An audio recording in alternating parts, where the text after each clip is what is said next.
I stared at the screen. My bank balance glared back at me. 0. The $150,000 I'd built over 7 years was gone, erased overnight, like it had never existed. The transfer record showed the exact time, 3:12 a.m., Christmas morning. I didn't have to guess who did it. I knew.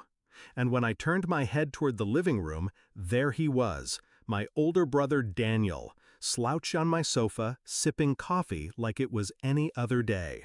He smirked, eyes glinting with something poisonous.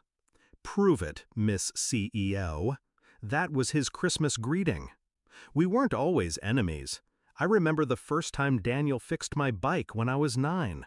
He was patient back then, steady, the kind of older brother who'd take the fall when I broke Dad's watch.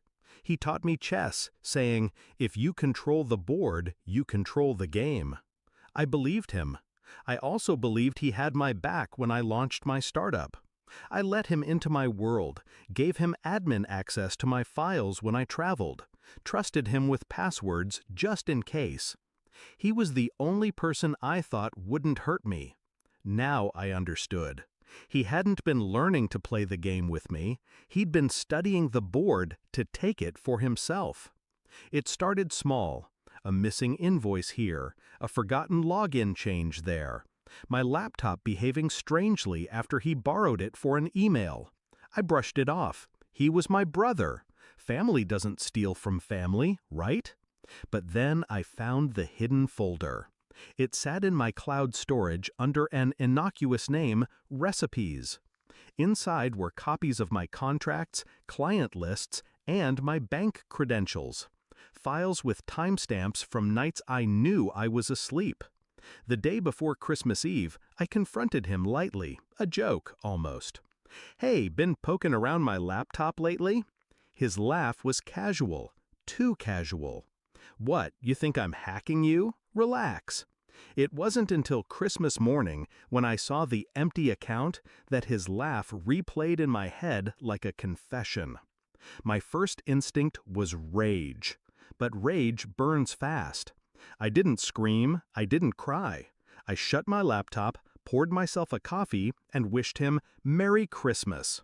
Because a man like Daniel expected fireworks. He expected me to threaten, to beg, to call the bank immediately and get nowhere. That's what amateurs do when they're blindsided. I wasn't going to give him that satisfaction. I was going to make him choke on the very game he thought he'd mastered. Step 1, evidence.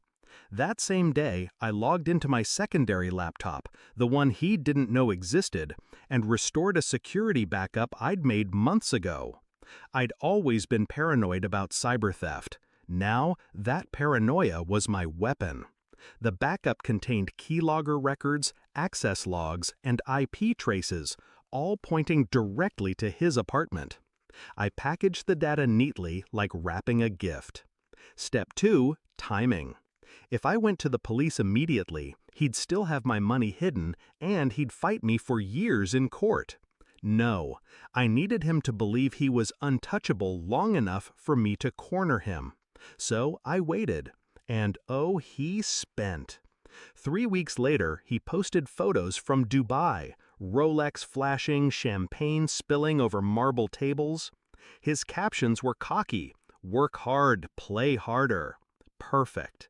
Every purchase was another nail in his coffin. Step 3, the trap. I called him in mid-January. "I'm hosting a little investor dinner. Need your help setting up. Come by early." He hesitated, suspicious maybe, but greed outweighs caution. He showed up in a tailored suit, wearing a watch I knew he couldn't afford 2 months ago. When he walked into my apartment, my attorney was already there. 2 detectives stood by the kitchen island, plain clothes but unmistakable. I didn't greet him. I didn't smile. I just slid a manila folder across the counter. Inside were printed logs, screenshots, IP traces, every move he'd made from the first unauthorized login to the final transfer. He looked at them, then at me, jaw tightening. "This is crap, circumstantial." That's when my attorney spoke. Not when paired with your bank's records, Mr. Hale, and the photos you've posted online, time-stamped during the period in question. His smirk flickered. For the first time, he looked unsure. But I wasn't finished. I'd filed the complaint 2 days earlier, and the detectives had already secured a court order freezing his accounts. By the time he'd landed in Dubai, I'd already contacted the hotel. His penthouse reservation had been prepaid by a card now flagged for investigation, which meant when he left my apartment that night, he'd have nowhere to run back to. "You think this will hold up?" he spat. I stepped closer, low enough that only he could hear. "You once told me, if you control the board, you control the game. Daniel, the board was never yours." The doorbell rang. He glanced toward it, irritated. When I opened the door, 2 uniformed officers stepped inside.